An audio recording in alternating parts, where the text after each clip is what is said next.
થી પણ અને મોડે પણ ઘણી બધી રચનાઓ એમને હોય છે, તો આપણે એમને સાંભળીએ અને એમની રચનાઓને ભરપૂર દાદ આપીએ. વેલકમ પથિક શિલ્પાણી સાહેબ. अस्सलामु अलैकुम वरहमतुल्लाहि वबरकातुह. બધાના સાથ ને સહકારનું હું મૂલ્ય જાણું છું. બધાના સાથ ને સહકારનું હું મૂલ્ય જાણું છું. હૃદયપૂર્વક તેથી તો આપ સર્વનો આભાર માનું છું. વાહ વાહ વાહ વાહ. હૃદયપૂર્વક તેથી તો આપ સર્વનો આભાર માનું છું. મહેબૂભાઈ, આજની આ મહેફિલના શણગાર છો તમે. આજની આ મહેફિલના શણગાર છો તમે. કવિ મિત્રોને દિલથી દાદ દેનાર છો તમે. કવિ મિત્રોને દિલથી દાદ દેનાર છો તમે.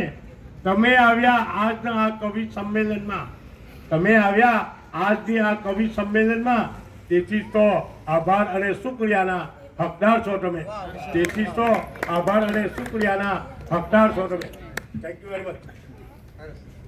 હવે મારી એક ગઝલ તમે સંભળાવું તે પહેલા એક મુક્ત ખ્યાલ આવે કે ફોન નથી કરતો કે ઈમેલ નથી કરતો કે વોટ્સઅપ નથી કરતો તેની ફિકર કરશો ના. ફોન નથી કરતો કે ઈમેલ નથી કરતો કે વોટ્સઅપ નથી કરતો તેની ફિકર કરશો ના. વતનની મિટ્ટી, વતનની મહેક અને પુરાની યાદોને હું હજુ ભૂલ્યો નથી. વતનની મિટ્ટી, વતનની મહેક અને પુરાની યાદોને હું હજુ ભૂલ્યો નથી. બોલ્ટનમાં રહું છું તેથી ભલા શું થયું. બોલ્ટનમાં રહું છું તેથી ભલા શું થયું. સિદ્ધપોર તો મારી જન્મભૂમિ છે. સિદ્ધપોરને હું હજુ ભૂલ્યો નથી. સિદ્ધપોર તો મારી જન્મભૂમિ છે. સિદ્ધપોરને હું હજુ ભૂલ્યો નથી. Thank you very much. હવે આ મારી ગઝલ છે, મારી આ રંગત બુક છે, તેની બુકમાંની એક ગઝલ છે. મહેમૂદભાઈએ કહ્યું કે પ્રમાણે હું તમારી સામે આ ગઝલ આપું. અચ્છા, ગઝલનું શીર્ષક છે ભાઈ, ગઝલનું શીર્ષક છે હવે સમજી જાઓ. હવે સમજી જાઓ. ઠોકરો એટલી ખાધી છે, ઠોકરો એટલી ખાધી છે કે ઓળખતા આવડી ગયું. ઠોકરો એટલી ખાધી છે કે ઓળખતા આવડી ગયું. તમે સમજી જાઓ કે મને ચાલતા આવડી ગયું. તમે સમજી જાઓ કે મને ચાલતા આવડી ગયું. સપનાઓ તોડીને હકીકત લખી છે લકીરોમાં. સપનાઓ તોડીને હકીકત લખી છે લકીરોમાં. દર્દને હસીને દિલમાં દબાવતા આવડી ગયું. દિલને હસીને દર્દમાં દબાવતા આવડી ગયું. એકે છોડ્યો મને તો બીજો છોડી ગયો. એકે છોડ્યો મને તો બીજો છોડી ગયો. હવે પોતાની જાતને શોધતા આવડી ગયું. હવે પોતાની જાતને શોધતા આવડી ગયું. વિશ્વાસ તૂટ્યો પણ હું કદી તૂટ્યો નહીં. વિશ્વાસ તૂટ્યો પણ હું કદી તૂટ્યો નહીં. હવે વિના સહારે જીવતા હવે આવડી ગયું. હવે વિના સહારે જીવતા આવડી ગયું. હવે તો ઘણા કહેશે કે આપણા તો જૂના સંબંધો. હવે તો ઘણા કહેશે કે આપણા તો જૂના સંબંધો. હવે શબ્દોથી જવાબ આપતા આવડી ગયું.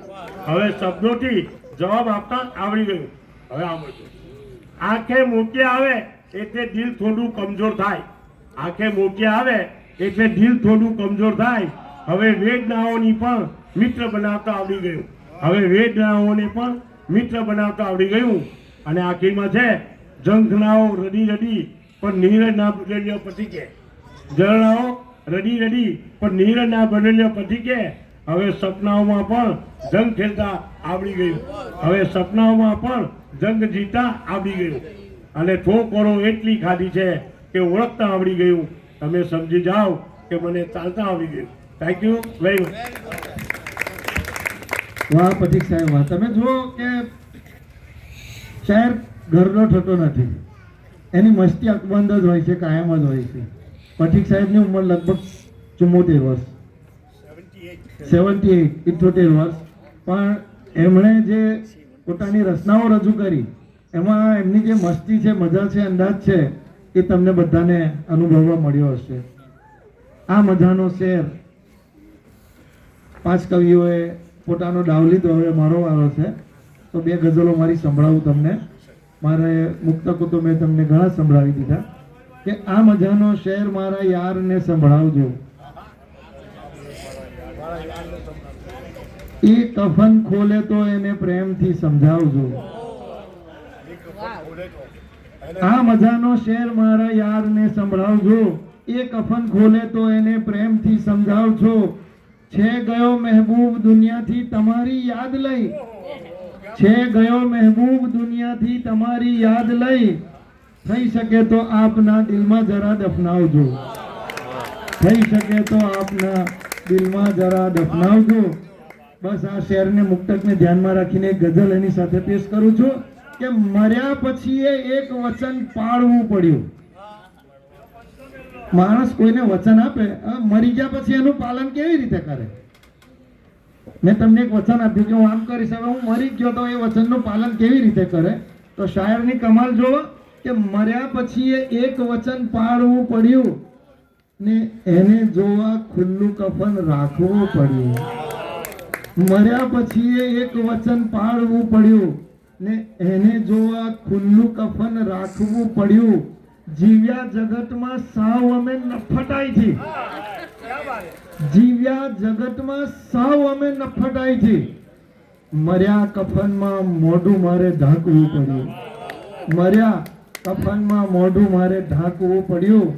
પીધો ન જામ ઝેરનો શંકર બની ભલે. આપણા બધાની વાત છે આ શહેરમાં કે પીધો ન જામ ઝેરનો શંકર બની ભલે. બોડીને આંગળીથી ઝેર ચાખવું પડ્યું. પીધો ન જામ ઝેરનો શંકર બની ભલે. બોડીને આંગળીથી ઝેર ચાખવું પડ્યું. અને મિત્રોની મૂર્ખતાનો હો બીજો ઈલાજ શું? મિત્રોની મૂર્ખતાનો હો બીજો ઈલાજ શું? શરબતમાં ઝેર મારે જરી નાખવું પડ્યું. મિત્રોની બીમારીને દૂર કરવા માટે સમજાવ્યું કે દવા લો, ના માને તો છેલ્લે થોડીક દવા મારે એમના શરબતમાં મિલાવીને પીવડાવી દેવી પડી. કે મિત્રોની મૂર્ખતાનો હો બીજો ઈલાજ શું? શરબતમાં ઝેર મારે જરી નાખવું પડ્યું. અને છૂટા પડ્યા પછી મેં પાછી નજર કરી. છૂટા પડ્યા પછી મેં પાછી નજર કરી. મહેબૂબ તારું માન મારે રાખવું પડ્યું. મહેબૂબ તારું માન મારે રાખવું પડ્યું. અને મારું તખલ્લુસ જ મહેબૂબ છે સાહેબ. એટલે મારી પાસે તો તમને મોહબ્બતની વાતો જ મળશે. ચાલો ત્યારે મોહબ્બતની વાતો કરીએ કે એની વાતો, એની યાદો, એના ગીતો ગાઈએ. એની વાતો, એની યાદો, એના ગીતો ગાઈએ. આ હૃદયને એ રીતે યારો સતત ધબકાવીએ. આ હૃદયને એ રીતે યારો સતત ધબકાવીએ. એ ગલીની ધૂળનો સુરમો કરી કાજલ કરી. એ ગલીની ધૂળનો સુરમો કરી કાજલ કરી. આંધળી આંખોમાં ચાલો, આંધળી આંખો મહી ચાલો ફરી અંજાવીએ. આંધળી આંખો મહી ચાલો ફરી અંજાવીએ. પાપણોથી આંગણાને સૌ પ્રથમ પાવન કરી. પાપણોથી આંગણાને સૌ પ્રથમ પાવન કરી. અશ્રુઓ આવો તમે તો માંડવો ચોંકાવીએ. અશ્રુઓ આવો તમે તો માંડવો ચોંકાવીએ. ભીની ભીની મહેકનો પકડીને દોરો ચાલીએ. ભીની ભીની મહેકનો પકડીને દોરો ચાલીએ. ચાલ દિલ એની ગલીનો આટો મારી આવીએ. ચાલ દિલ એની ગલીનો આટો મારી આવીએ. હા જરા મહેબૂબનું તો એવું છે કે રૂઠે પણ. હા જરા મહેબૂબનું તો એવું છે કે રૂઠે પણ. માને કે ન માને એને પ્રેમથી સમજાવીએ. માને કે ન માને એને પ્રેમથી સમજાવીએ. હા, બે ગઝલો મેં રજૂ કરી છે.